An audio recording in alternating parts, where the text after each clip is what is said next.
आदाब। Ground zero में आप सबका इस्तकबाल है। मैं हूं खुर्शीद रब्बानी। ग्राउंड जीरो में आज हम हुब्बुल वतनी का ग्राउंड टेस्ट करेंगे। दरअसल मुल्क में चारों सिमत हुब्बुल वतनी का जज्बा फैला हुआ है। हर फर्द यौम आज़ादी के जश्न में सराबोर है, लेकिन अफसोस की बात यह है कि अपने ही मुल्क के कुछ लोग जश्न के इस माहौल में मट्ठा डालने की नापाक कोशिशें बाज नहीं आ रहे या नापाक कोशिशें कर रहे हैं।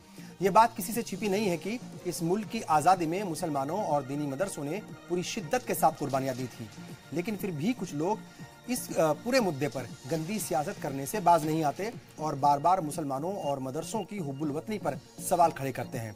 लेकिन ऐसे लोग शायद इस मुल्क की तारीख से पूरी तरीके से वाकिफ नहीं है। शायद ऐसे लोग नहीं जानते कि तहरीक आज़ादी में मुसलमानों और दीनी मदारिस ने कैसे कुर्बानियां दी थी। इसीलिए आज हम ग्राउंड जीरो में उन लोगों का तारीख़ इल्म दुरुस्त कराएंगे, जिससे कि वो लोग फिर कभी मुसलमानों और दीनी मदारिस की हुब्बुल वतनी पर सवाल ना खड़ा कर पाएं। इस रिपोर्ट पर हमारा तज्जिया होगा। साथ ही आपको बताएंगे कि इंडियन रेलवे ने साल 2018-19 के लिए नए टाइम टेबल का ऐलान कर दिया है। ये कल यानी 15 अगस्त से नाफिज हो जाएगा। और दूध पीने से कैल्शियम की कमी पूरी होती है, लेकिन इसके साथ कुछ नुकसानात भी होते हैं। क्या होते हैं वो नुकसान, ये भी आपको बताएंगे। इसके अलावा आपको बताएंगे कि 15 अगस्त की बजाय 14 अगस्त को क्यों मनाता है पाकिस्तान जश्न आज़ादी। यौम आज़ादी के इस अजीम मौके पर जब हर सिमत हुब्बुल वतनी के जज्बात से लबरेज अवाम जश्न में डूबी दिख रही है, कुछ लोग इसको ज़ख्म पहुंचाते हुए दीनी मदारिस और मुसलमानों की हुब्बुल वतनी और उनके देश प्रेम पर सवाल खड़ा करने से नहीं चूक रहे।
कौमी गीत गाती और सर पर दुपट्टा ओढ़े कागज पर तिरंगा बनाती ये बच्चियां ऐसे अनासिर के गाल पर तमाचा है जो मुसलमानों की वतन परस्ती और उनकी हुब्बुल वतनी पर सवाल खड़े करते हैं।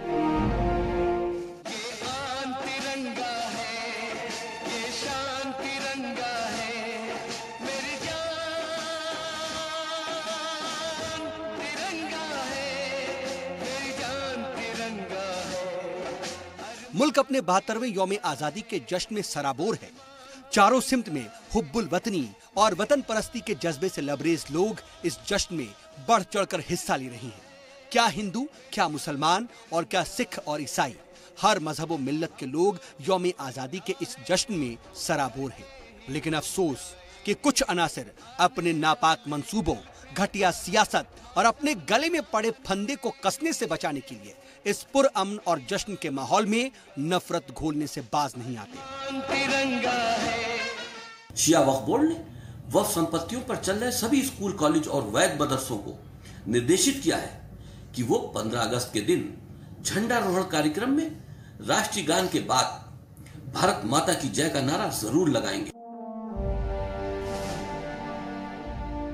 इन जैसे लोगों को अपने गिरेबान में तो झांकने की जरूरत है ही, लेकिन मरकजी वजीर मुख्तार अब्बास नकवी का जवाब भी इन अनासिर के गाल पर एक सख्त तमाचे की मानिंद है, जो साफ कह रहे हैं कि मदारिस में पढ़ने वालों की हुब्बुल वतनी पर शक नहीं किया जा सकता। मदरसों में झंडे भी फहराते हैं, राष्ट्रगान भी होता है, राष्ट्रगीत भी होते हैं, होंगे। अब ये कोई डंडा मार के कुछ थोड़ी होता है। अब इस तरह की पागलपंती की चीजें कुछ लोग करते रहते हैं ताकि वो और टकराव बिखराव पैदा हो। हिंदुस्तान!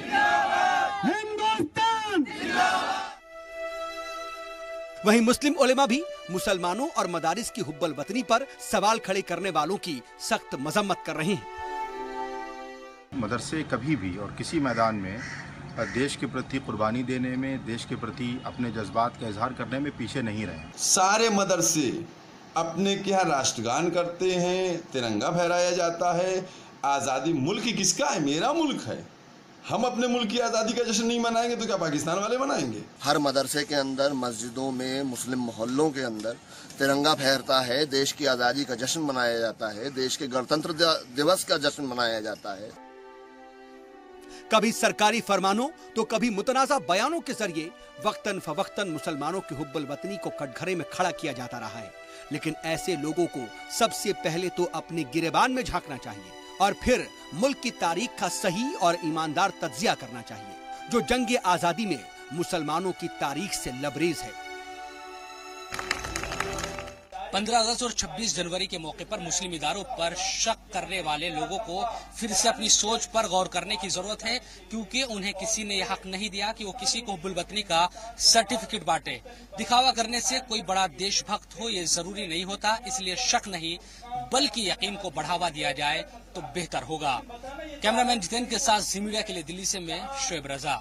मुसलमानों और मदरसों की वतन परस्ती और हुब्बुल वतनी पर सवाल खड़ा करने वालों को अब हमारी ये रिपोर्ट भी देख लेनी चाहिए, ताकि उनकी जनरल नॉलेज दुरुस्त हो सके और वो दोबारा कभी ऐसा शिगुफा न छोड़ पाएं। मुल्क का एक बड़ा तबका इस गलत फहमी का शिकार नजर आता है कि इस्लामी मदरसे कौमी धारे से बिल्कुल अलग थलग मुल्क के मफाद से बेपरवाह होकर के सिर्फ इस्लामी तालीमात की इशाअत में लगे हुए हैं। लेकिन इस्लामी मदारिस की शानदार तारीख इस सोच को बिल्कुल गलत और बेबुनियाद करार देती है। आजादी की तहरीक में आलमी शोहरत याफ्ता इस्लामी तालीमी इदारे दारुल उलूम देवबंद का बड़ा ताउन रहा है। यहाँ से शुरू हुई तहरीक रेशमी रुमाल ने अंग्रेजों के दांत खट्टे कर दिए थे। इसके तहत रुमाल पर खुफिया पैगाम लिखकर इधर से उधर भेजे जाते थे, जिससे अंग्रेजी फौज को तहरीक के तहत की जाने वाली सरगर्मियों की खबर न लग सके। मौलाना महमूद हसन देवबंदी शेखुल हिंद ने तहरीक रेशमी रुमाल शुरू कर जंग आजादी में अहम रोल निभाया था। दारुल उलूम देवबंद के मुहतमिन अब्दुल कासिम नौमानी बताते हैं कि देश की आजादी में दारुल उलूम देवबंद का अहम रोल रहा है। उन्होंने बताया कि देश को अंग्रेजों के चंगुल और आवाम को अंग्रेजों के जुल्म और सितम से बचाने के लिए इसका दर्द दिल में लेकर 1901 में शेखुल हिंद ने अपने साथियों के साथ मिलकर कोशिश करनी शुरू की। अंग्रेजों ने अपनी पूरी ताकत से 1857 की तहरीक आजादी को कुचल कर रख दिया था। उस वक्त ज्यादातर मुजाहिदे आजादी शहीद कर दिए गए थे। देवबंद जैसे छोटी बस्ती में 44 लोगों को फांसी पर लटका दिया गया था और बाकियों को गिरफ्तार कर लिया गया था। इस वाक़े ने साबित किया कि जंग आजादी में मुसलमानों की शराकतदारी किसी से कम नहीं थी। वहीं शेखुल हिंद की अंग्रेजों के खिलाफ तहरीक रेशमी रुमाल, मौलाना मदनी की सन 1936 से सन 1945 तक जेल यात्रा, मौलाना उजैर गुल, हकीम नुसरत, मौलाना वहीद अहमद का माल्टा जेल की तकलीफ झेलना, मौलाना सिंधी की खिदमत इस बात के जाहिरी सबूत हैं कि दारुल उलूम ने तहरीक आजादी में अहम किरदार अदा किया। ऐसे बेशुमार वाकयात भी मौजूद हैं जिनसे ये साबित होता है कि मुसलमानों ने जंग आजादी में बेहद अहम किरदार निभाया। उलमाए कराम की लंबी फहरिस्त मौजूद है जिन्होंने आजादी की खातिर तरह तरह की कुर्बानियां दी और लीडरशिप का रोल अदा किया। हजरत मौलाना शाह वलीउल्लाह देहलवी, मौलाना शाह अब्दुल अजीज देहलवी, मौलाना शाह रफीउद्दीन देहलवी, मौलाना शाह अब्दुल कादिर देहलवी, सैयद अहमद शाह रायबरेली, मौलाना विलायत अली अजीमाबादी, मुफ्ती सदरुद्दीन अजरदा, मुफ्ती इनायत अहमद काकोरी और हाजी इमदाद उल्लाह मुहाजिर मक्की, ये तमाम ऐसे नाम हैं जिन्होंने तहरीक आजादी में अपना ताउन दिया और ऐसी एक बड़ी फहरिस्त भी मौजूद है जो बढ़ती चली जाएगी। लेकिन मुसलमानों की वतन परस्ती पर सवाल खड़े करने वाले लोगों को शायद इस तारीख की जानकारी ही नहीं है, जिन्हें तारीख का इल्म दुरुस्त कर लेना चाहिए। बहरहाल ग्राउंड जीरो में यह वक्त हो गया एक छोटे से ब्रेक का। हम बहुत जल्द हाजिर होंगे, आप बने रहिए हमारे साथ।